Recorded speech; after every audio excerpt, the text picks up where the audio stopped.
Hi, and welcome to the Out on a Limb podcast presented by the Vandehei Company. We're out on Vandehei's patio today, here on a warm August day, and we are going to talk about wow, how to give that wow factor to your landscape.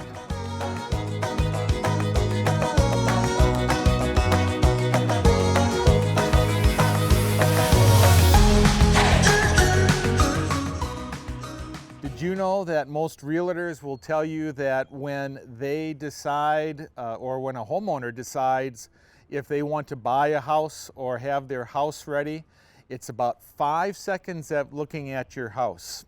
So what you need are the things that are going to catch people's eye and really make your home stand out if it's going for sale, or simply to make your landscape more inviting. I bet you if you think your landscape is boring, that you are already missing that wow factor. Well, I'm surrounded by a whole bunch of different materials here that can help in giving you that wow factor, or focal point, or curb appeal, whatever term you'd like to call it. Usually it's something unique within plants or within your landscape.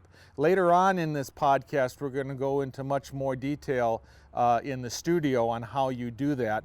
But let's show you some examples of what we're going to be talking about. Oftentimes it can be the form of a plant. In other words, we're not talking about adding anything but your plant material, but the form that is unique enough to catch everyone's eye. This is a weeping pussy willow, but this weeping habit may be unique or may be the only weeping plant you have in your landscape. So therefore, picking a unique form to a plant is what is going to catch those people's eye. And again, in this case, we're looking at a weeping pussy willow, but there are many other weeping trees that you might decide as well. Outside of plant form, the most common way to make wow is with color, and color that people are going to look at. So in this case, it could be done with something as simple as the very different forms of hanging baskets we have. Adding a hanging basket or adding a planting with very specific color. Again, unique color to the landscape that is not found in other places. And again, a hanging basket might be the way to do that, or a bed of annuals and perennials. Again, when we're talking form, another interesting form are plants that simply have a fine texture. So in other words, they look like they should be soft and friendly. And in that case, here we have this Artemisia, which is just draws you to touch it. And it is indeed very soft to the touch. But combining this with leaves of very large texture, in other words, like a canna or even some of our normal trees and shrubs, can set this off as a way of creating wow. You can even do wow from texture and color, like you see here in this Coreopsis. Here we have the very fine texture of the foliage, but this absolutely striking yellow. Hopefully, as you're seeing all these colors together, the yellow should be jumping out at you, something that you're seeing more before these other cooler or neutral colors as well. And finally, it can be a short-term wow, something like this wonderful lily we have in front of us here. These are Asiatic lilies, but they will give you this short-term burst of color. They come in basically every color except blue, and will give you about 2 weeks of color. So that brings up another interesting point when we talk about these wow factors. They can be seasonal. So in other words, you could have a wow factor specific to spring with bulbs and tulips, something specific to summer like a beautiful hanging basket or a long-term blooming perennial, or something very short that's only going to give a couple of weeks, such as this lily. So hopefully you're going to look at your landscape critically and take a look at what you might be missing to give that wow factor. Please stick around. We're now going to go into the studio where Todd and I will give you more details on each of these elements, and something very crucial also, what happens if you have too much wow. Wow is not something where too much is better than too little. See you soon.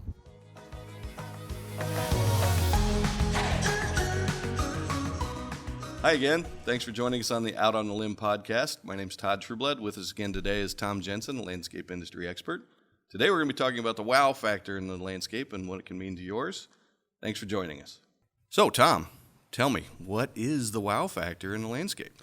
Well, the wow factor can be anything you want it to be, but it's the item in your landscape that is going to stand out, tell people something about you, and be the eye catcher in your landscape, whether it be the front yard, backyard, but the thing that catches everyone's attention within the first 5 seconds. So what is it? What's the thing? Well, it can be color. It could be a unique item that you have sitting on a front door, or a piece of sculpture set into the garden. It could be just something unique, like an old lantern or an item like that.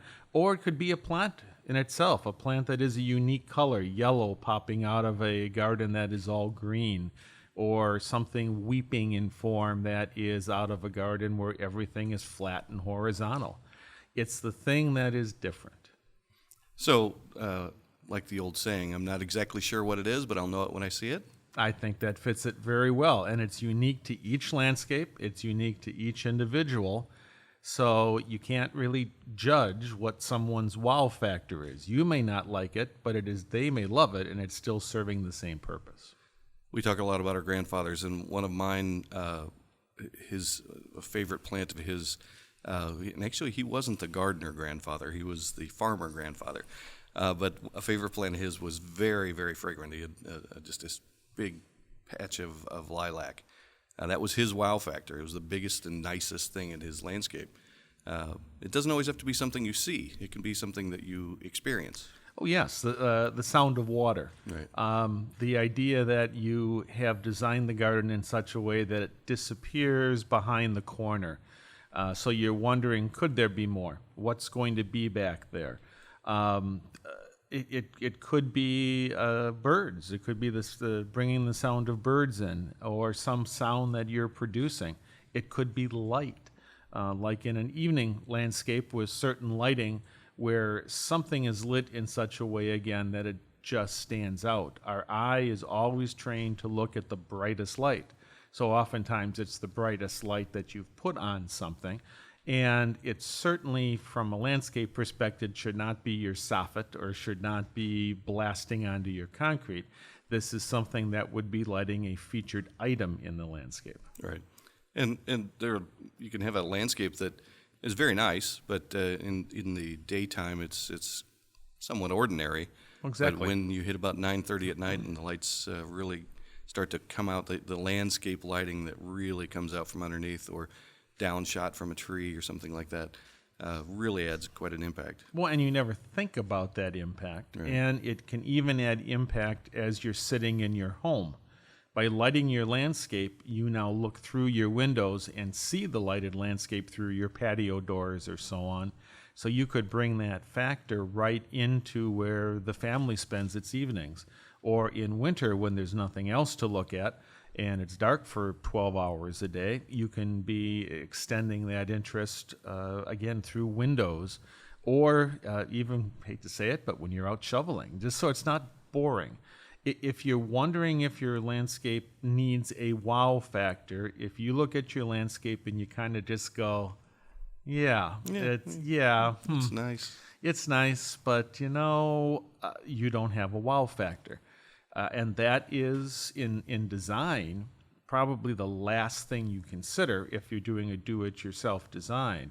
But there needs to be that focal point, which would be another term for wow factor.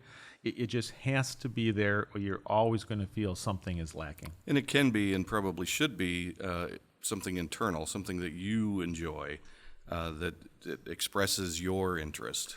Well, as I think I've told you many times, I think a landscape plan needs to reflect the homeowner.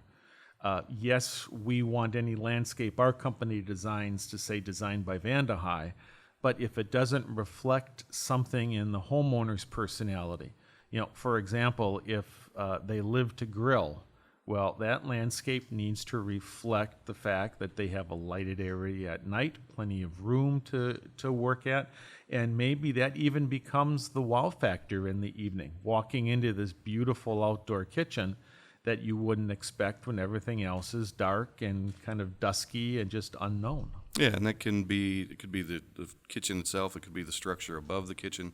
Yep. It could be the flooring of the kitchen, the paving or whatever you might be using. And any and all of that combined could be the thing that when people walk into it really say, wow. Yeah, and I think people get a little concerned or confused with wow because they think it has to be something big, massive, cost a lot of money. You know, we think of the big homes out in the West Coast, and it's big fountains, or it's this big piece of sculpture that is unique to them or done just for their land. Most of us can't afford to do that. But if it simply is a pot at the front door full of color, and it's color that's not found anywhere else, and the pot is unique, and maybe the pot has some history that it came from Grandpa's place or something like that, that is your wow factor. It can be that simple. It sure can be that big fountain and that unique piece, but it can be as simple as that or changing the leaf color of a plant. So if you have an old, outdated landscape of all evergreen, popping some of that out and adding a plant with purple foliage, or adding a plant that blooms all summer, just could be that simple to at least start the process of getting you wow. One of my favorite landscapes has got a really good-sized front yard, you know, those big sloping masses of lawn, but down one side was this huge swath that was in the spring, tulips and daffodils, I believe, and then followed by a perennial garden. Really a wow factor. I mean, it really, really pops out. Well, and it brings a good point. Wow can be by season. You can have a wow factor, let's use your example, that is this large area of bulbs in the spring. That disappears, of course, by mid-May, let's say. So in June, that might become a big swath of annuals, but let's say you rely then on flowering shrubs to be the wow factor, like your grandfather did with lilac. So that is what's getting the wow factor through the middle of the season. And then when we come to fall, now all of a sudden it's a display of pumpkins and mums and things right up close to the front door. So the wow factor has moved from the large front yard to foundation planting to just the front door. And of course, the wow factor can continue into winter and Christmas. We're not saying it's only a 3 seasons thing. You just have to be careful at Christmas because too much wow ain't good. Yeah, you can go a little overboard. So if I wanted, the tulips and a fountain and a statue and a number of pots and unique trees and all that stuff, am I overdoing it? Yeah. And I mean, let's be more graphic as we describe it. We may be talking about the person who loves garden ornamentation and of whatever it is, and instead of having one, has 20. Right. And they're all spread equally spaced out around the landscape, so it kind of looks like a Disney movie or something like that. Your eye has no idea where to look. Your eye is bouncing from left to right. That is not wow. That's actually confusion. And for some people, that can cause headache. That can cause confusion, meaning, well, I wonder where the front door is, or I wonder where I'm to go, because they don't know where to focus the eye. Wow, like focal point, is oftentimes a single element that someone can focus their attention onto and keep it there until you get them to a certain point. It can also help direct people to, as I said just before, where the front door is. Or if you're coming out of the back door and you have a big yard, and let's say you're looking for the dock or something like that, a series of little wow factors. So they walk to point A, that's one. They then turn and see, oh, there's something in the back corner, there's another. You are physically directing their eye to where you want them to go. Yeah, especially if you've got the space in your landscape or in Yes. your site to do that. If you've got a large enough site, or even structured well enough that you can take people on a little excursion through your landscape it's a great thing to do. Oh, if you've got the space, or even if you want to try to do it. Right. You know, the old-fashioned idea that when someone's coming up to your front door, they should be walking through individual spaces. So maybe you design your landscape in such a way that the border actually like passes right over the sidewalk. So when you walk through it, you've walked through that garden. That may be the focal point in itself right there as well. So it's a hard thing to talk about because it's unique to every house and unique to everyone. But we've been talking about a few basics here. It could be color, a pop of color. It could be a pop of lighting. It could be a pop in the color of foliage or an extremely unique plant.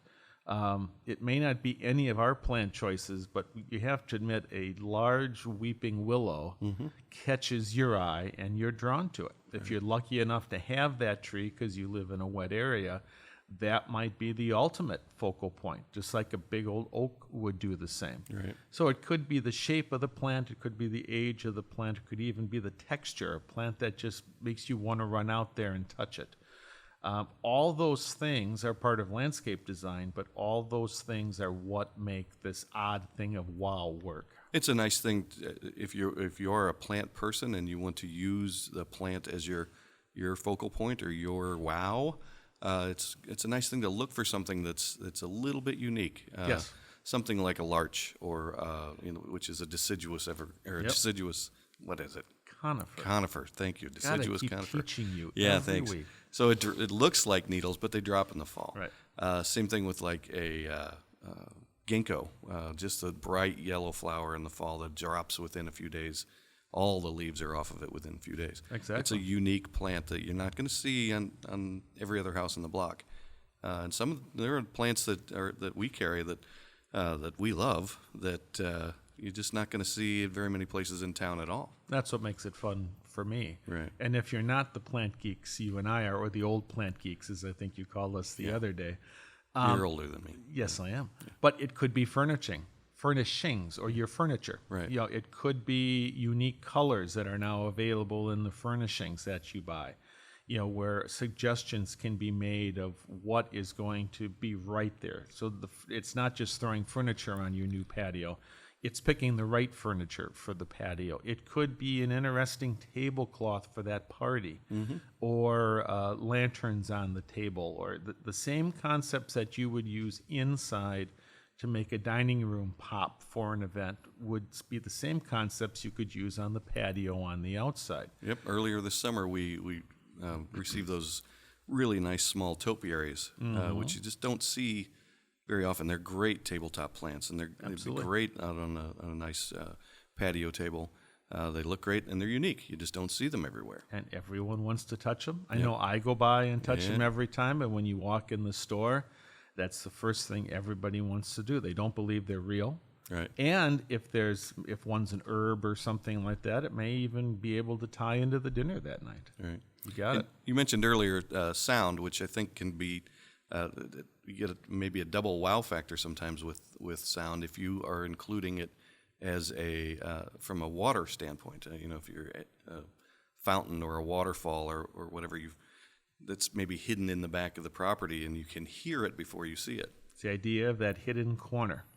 Wow also can make people explore your yard. Where did that come from? Where is it is?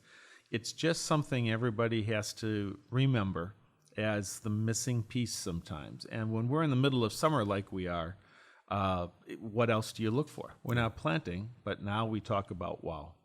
And you need to remember that wow upside down is mom. Why? Okay, I guess we do. Thanks. So there's all types of wow factors that we can look for in the landscape, including mom. But thanks for coming again to get this time, Tom. And thanks for watching. Thanks for listening. We'll see you next time. Wow.